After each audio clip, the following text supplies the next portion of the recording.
Entonces procedió a explicarme que Ann Smith, la esposa de Bob, estaba a punto de tener una depresión nerviosa.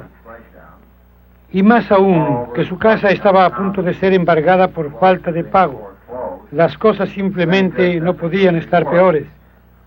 Así que Henrietta dijo, ¿le gustaría hablar con él? Acepté inmediatamente, pues yo lo necesitaba tanto como él me necesitaba. Bien, pero primero vamos a tomarnos una taza de café. Buena idea.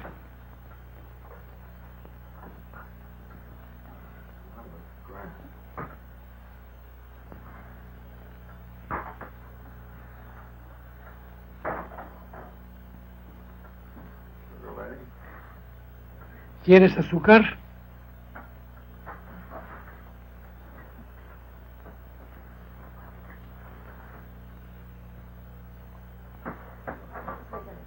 ¿Un poco de crema? No, lo prefiero así. Negro. Bueno, vamos a continuar. Henrietta marcó un número telefónico y Ann Smith contestó inmediatamente. Preguntamos por el doctor Bob y Ann dijo, acaba de llegar. Como hoy es Día de las Madres, me trajo una hermosa planta en una maceta. Bob tenía planeada una fiestecita, pero me temo, Henrietta, que no podemos ir. Él está tan ebrio que la planta está en la mesa y él está en el suelo debajo de la mesa y no puede levantarse. Tal vez mañana podamos hacerla mejor.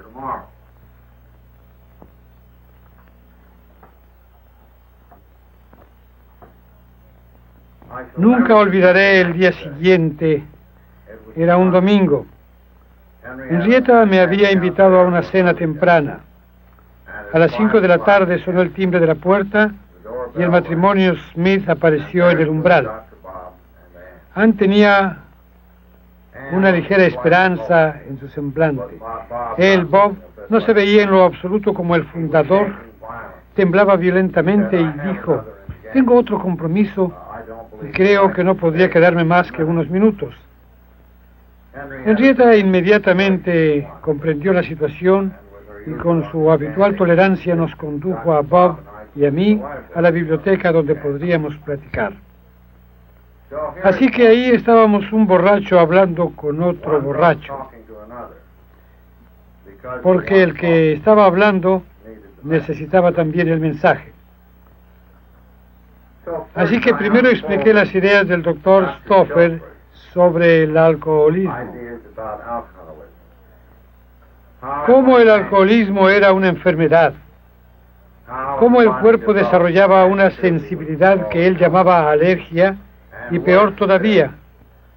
Cómo la mente y la emoción eran poseídos por un impulso incontrolable que lo condenaba a uno a seguir bebiendo y como consecuencia a volverse loco o morir. Un punto al que fatalmente el doctor Bob ciertamente se estaba aproximando.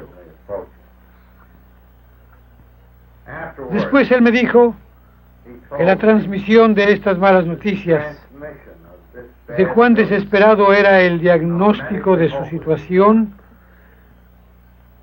fue el factor que probablemente determinó su recuperación.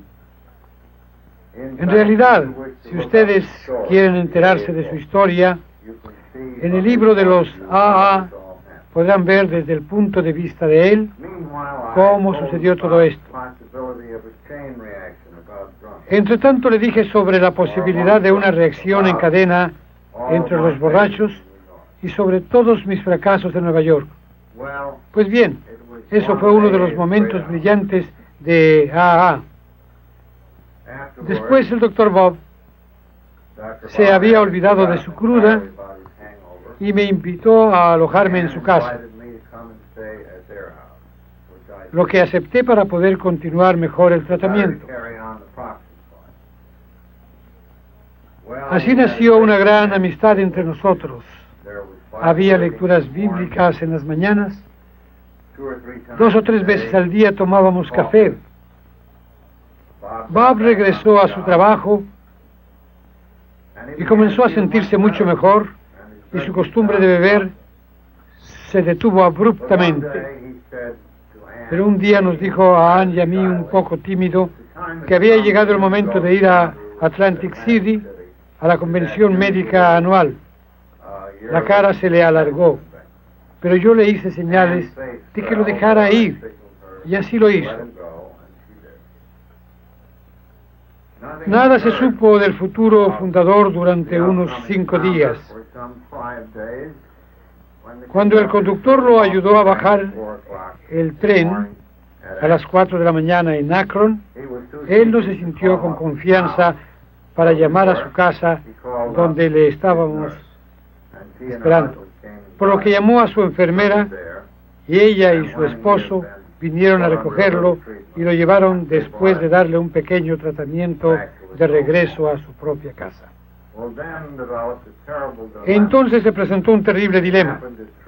Pasó que en 3 días después, el doctor Bob tenía que realizar una operación quirúrgica, algo que él había comenzado una parte de trabajo en la mesa de operaciones que él simplemente tenía que terminar. Bob se encontraba en un terrible estado de nervios que lo tenía nervioso. ¿Cómo posiblemente podía el doctor completar esa operación? Así que Ann y yo efectuamos una operación curativa del hábito de beber tanto día y noche, y en la mañana del tercer día, el día de la operación, como a las 4, yo miré desde mi cama a la cama del doctor Bob, y ahí estaba ya él despierto. Entonces me miró y me dijo: estoy decidido, voy a hacerlo. ¿Quiere usted decir la operación? Él dijo: espero que la operación. Pero esta manera de vivir es para mí. Estaba todavía en situación bastante nerviosa. Ann y yo lo llevamos al hospital. Todavía afuera tuvo una última botella de cerveza y un goofball. Entró y efectuó la operación. Ustedes se imaginarán cómo nos sentíamos nosotros sentados en el carro, solo esperando. Un rato después él salió, nos llevó manejando hasta la casa. Nos dejó ahí y desapareció manejando el carro. Cuando finalmente regresó, nos dijo que había estado compensando a la gente a quien había hecho daño. Él estaba comenzando a practicar lo que ahora conocemos como los principios de AA. Así que ese fue el principio para el doctor Bob y para mí. Llegó el momento en que el doctor Bob me dijo: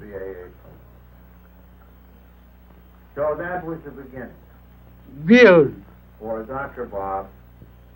¿no crees que deberíamos estar trabajando con otros alcohólicos?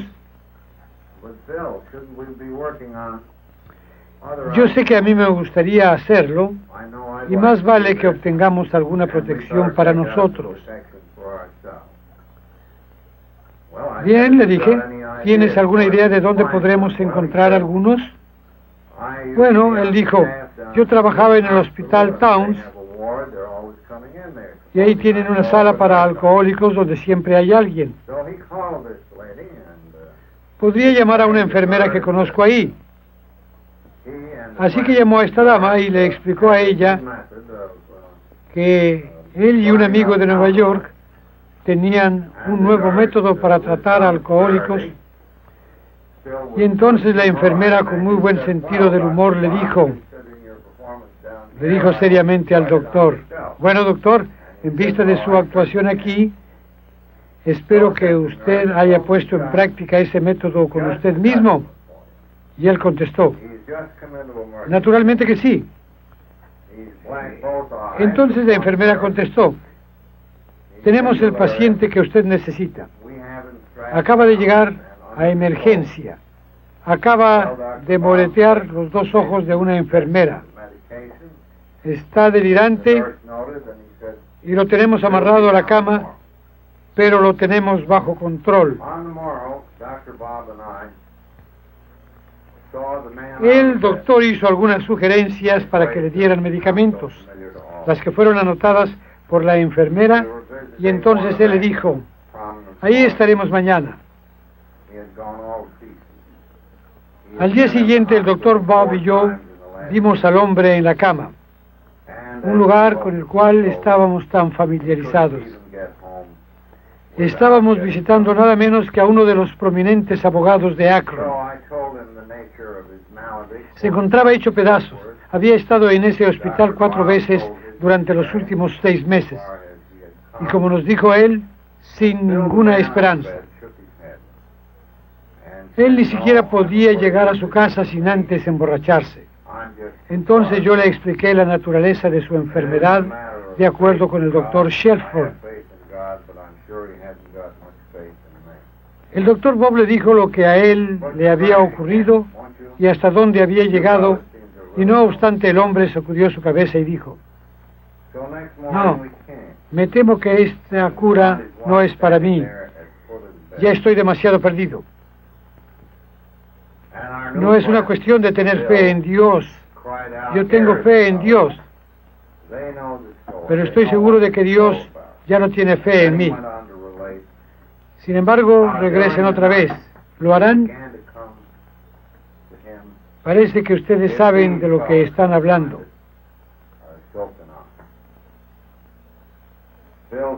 Así que a la mañana siguiente regresamos y encontramos a su esposa parada al pie de la cama y nuestro nuevo amigo.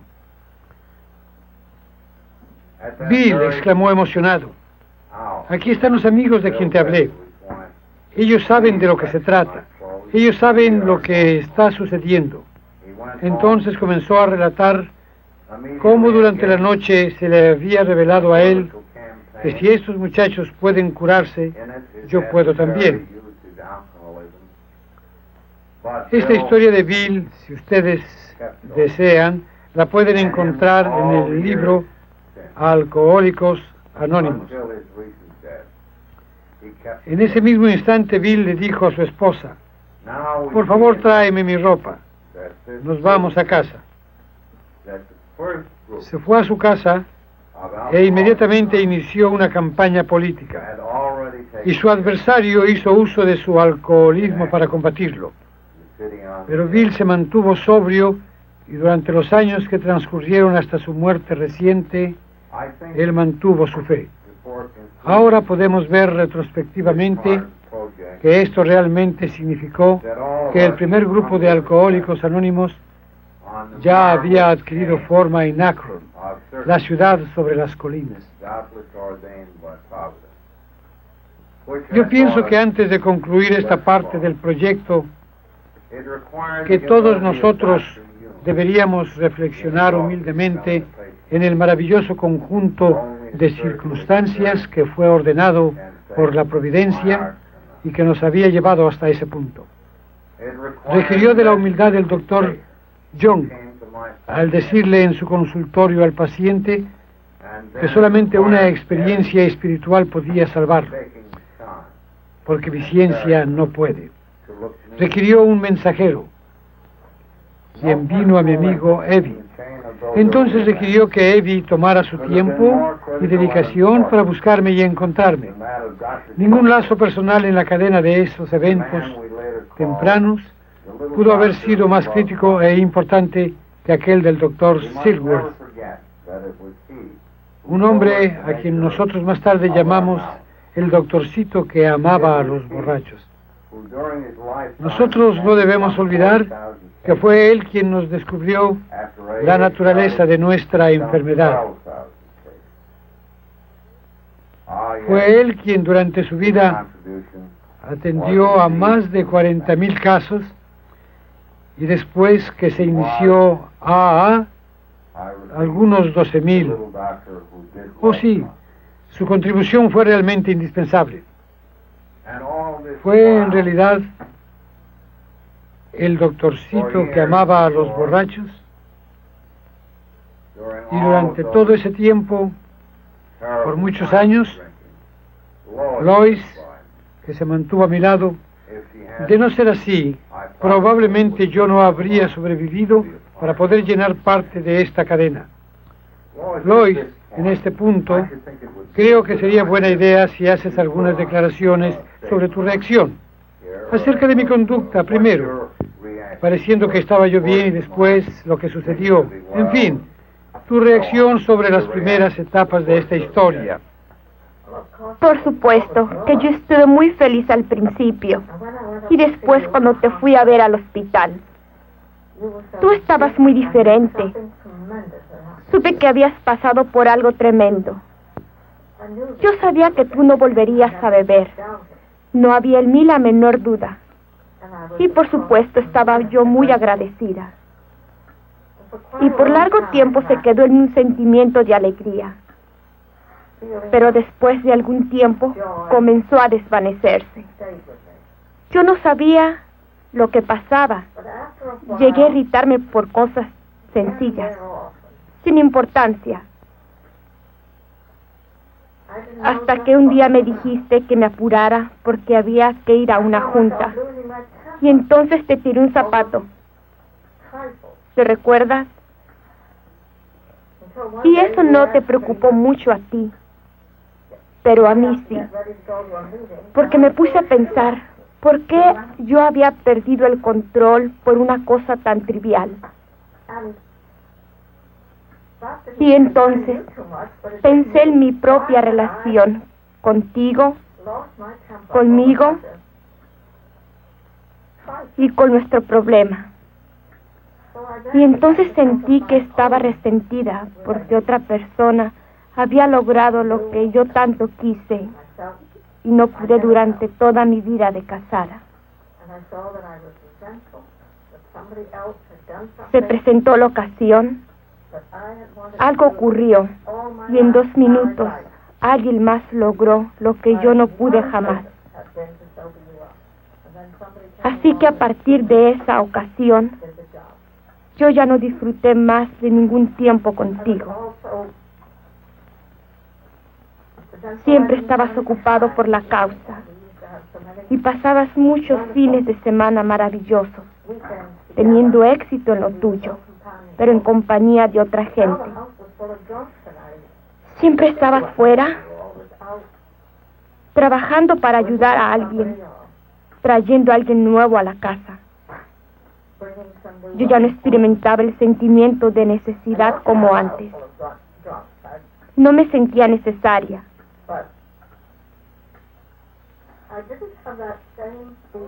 Antes mi papel era muy importante. Tenía una gran tarea por lograr una ocupación indispensable y ahora no tenía nada. Estaba naturalmente agradecida por esta maravillosa experiencia. Pero sentí que no tenía yo nada importante que hacer. Y no sabía a dónde acudir. Hasta que me di cuenta que tenía yo que vivir en los 12 pasos.